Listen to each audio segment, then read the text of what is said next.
খাজা উসমান হারুনি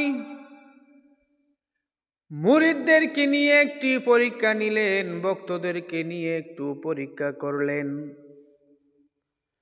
বলেন, আজকের এশার নামাজ যারা আমার পিছে পড়েছ, যদি ফজরের নামাজ পড়তে পারো তাহলে সবাই জান্নাতি।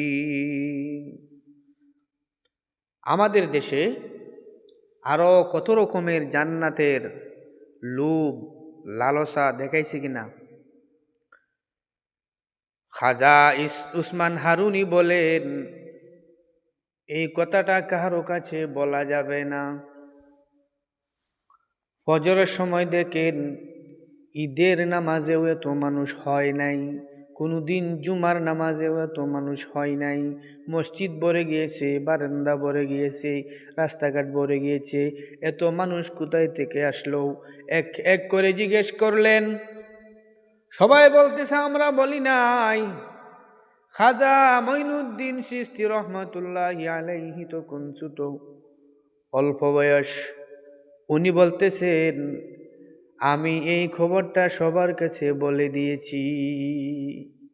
খাজা উসমান হারুনি বলেন, আমি তো সেই কথা বলার জন্যই একটু পরীক্ষা নিলাম।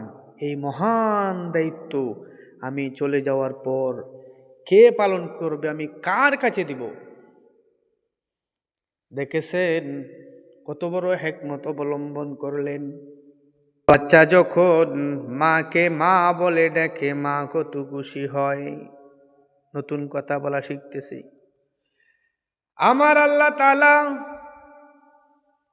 তার চাইতে লক্ষ কোটি গুণ বেশি খুশি হন যখন কোনো বান্দা বান্দি সেজদায় গিয়ে বলে সুবহান রব্বিয়াল আলা। ওই বাবা মার চাইতে আমার আল্লাহ তাআলা লক্ষ কোটি গুণ বেশি খুশি হয়। আমরা সবাই নামাজ পড়ব, আমাদের রবকে, আমাদের সৃষ্টিকর্তাকে আমরা খুশি করব। আল্লাহ তাআলা আমাদেরকে সৃষ্টি করেছেন একমাত্র তার গোলামি করার জন্য। আমরা ইনশাআল্লাহ সবাই নামাজ পড়ব। শুধু পীর আউলিয়াদেরকে ভালোবাসি বললেই চলবে না, ওনাদের মতো আমাদের হতে হবে।